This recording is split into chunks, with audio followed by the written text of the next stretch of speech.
Hello students, NCERT maths class 9th में आप सभी का स्वागत है। आज हम लोग प्रश्नावली 2.5 में प्रश्न क्रमांक 6 का दूसरा प्रश्न करेंगे। और इसके पहले हम लोग पहला प्रश्न कर चुके हैं और उसमें हमने प्लस वाली सर्वसमीकरण लगाई थी और बात की थी कि कैसे इन सवालों के प्रकार होते हैं और कहाँ कहाँ पर कौन सी सर्वसमीकरण लगनी है। इसी आधार पर हम दूसरा प्रश्न करेंगे। तो आइए सबसे पहले हम इसको लिख लेते हैं। तो हमने इसे लिख लिया। अब इसमें हम देखें, अगर हम पहले पद को a मान लें तो क्या होगा, a माइनस और दूसरे पद को b मानेंगे तो a माइनस बी का घन।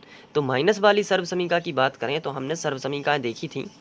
देखिए, ये तो होती है प्लस वाली सर्वसमीकरण, लेकिन इसके जो नीचे लिखी है ये माइनस वाली है। तो जब इस तरीके से हो कि a माइनस बी का घन, तो उसके लिए क्या होता है, a घन माइनस बी घन माइनस 3ab और ब्रैकेट में a माइनस बी। तो जब आपको प्लस वाली सर्वसमीकरण याद हो जाएगी तो आपको माइनस वाली याद नहीं करना है, केवल प्लस की जगह पर माइनस कर देना है। यहाँ पे देखिए सभी जगह। तो चलिए अब हम यहाँ पे पहले पद को a मान लेंगे और दूसरे पद को b। तो हमने लिखा माना पहला पद a बराबर, अब भले ही यहाँ पे a है लेकिन फिर भी हम इसे a और b के रूप में देखेंगे। तो a बराबर हमारा 2a है और b बराबर कितना है बताइए, 3b। तो 3b कर दिया। अब सर्वसमीकरण लगाएंगे।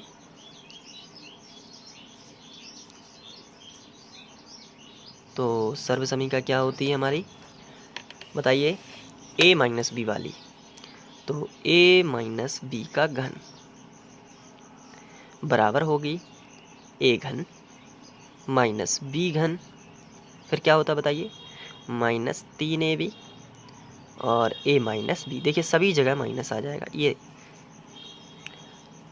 अब इसके बाद हमें a और b के मान रखना है। तो बताइए a का मान कितना है, 2a। तो a की जगह पर कितना हो जाएगा, 2a माइनस b का मान कितना हो जाएगा, 3b और घन लगा है तो यहाँ पे घन लगा देंगे बराबर के नीचे बराबर। इसके बाद है a घन। तो a का मान बताइए कितना है, 2a। तो a की जगह पर हम रखेंगे 2a और घन लगा है तो घन लगा दिया, फिर माइनस है। इसके बाद क्या है, b का मान कितना है, 3b। तो b की जगह पर हमने रखा 3b और घन लगा दिया, क्योंकि 3 की घात है तो यहाँ पर भी 3 की घात। सिर्फ a और b के मान रखना है और कुछ भी नहीं करना है। माइनस है तो माइनस, फिर क्या है 3। a का मान बताइए कितना है, 2a। तो a की जगह पर कितना रखोगे, 2a और b का मान कितना है, 3b। तो b की जगह पर कितना रखोगे, 3b। इसके बाद होगा a माइनस b। तो आपको भी a का मान कितना है, 2a माइनस b का मान कितना है, 3b। तो ये आपको रख देना है। तो ये तो आप कर लोगे। और इस क्वेश्चन को करने के बाद आप सभी तरीके के क्वेश्चन भी कर पाओगे। इससे रिलेटेड आपको सर्वसमीकरण याद होनी चाहिए ये वाली, और ये याद अपने आप हो जाएंगी जब आप इन पर प्रैक्टिस करोगे। तो 2a का घन है, तो इसको कैसे करोगे, 2a का घन। तो इसलिए यहाँ पे आपको ध्यान से देखना, 2a का घन, इसका मीनिंग ये होगा कि हमें 2a गुणित 2a 3 बार लिखना है। कितने बार लिखना है, 3 बार, क्योंकि कितने की घात है, 3 की। अब आपको क्या करना है, संख्या का संख्या में करना है। 2 दूनी 4 दूनी 8 और a का 3 बार a है तो 1 की घात यहाँ पर होती है, 1 की घात यहाँ पर होती है और 1 की घात यहाँ पर होती है। तो गुणा में घातें जुड़ती हैं तो 1 2 और 3, तो a पर कितने की घात हो जाएगी, 3 की। तो यहाँ पे क्या लिखोगे, 8a घन माइनस, अब 3b पर घन है, 3b पर घन है, इसका मतलब क्या होगा, 3b को भी हम कितने बार लिखेंगे, 3 बार। तो वैसे आप लोगों में से कुछ बच्चे ये जानते होंगे इसका आंसर क्या होगा, लेकिन फिर भी हम लोग इसको कर लेते हैं। 3b गुणित 3b संख्या का संख्या में करेंगे, 3 का 9 और 9 तिया बताइए कितना होता है, 27। और b कितना होगा, b घन, क्योंकि 1 की घात 1 की घात 1 की घात टोटल कितने की हो जाएगी, 3 की। तो माइनस 27 b घन। अब इसमें करते हैं, पहले इसका गुणा कर लेते हैं। तो माइनस तो लगा ही है, 3 दूनी 6 और संख्या का पहले संख्या में करेंगे तो 3 दूनी 6 और 6 तिया 18 है और ab। अब लेकिन इसके बाद ये कोष्टक है, तो अब इस कोष्टक को अभी हम ज्यों का त्यों लिखेंगे, 2a माइनस 3b। अब इस कोष्टक को हम सॉल्व करेंगे तो एक स्टेप और बढ़ जाएगा और यहाँ पे ये भी लिखना चाहिए, हम इसको भी लिख देते हैं, 2a माइनस 3b का घन।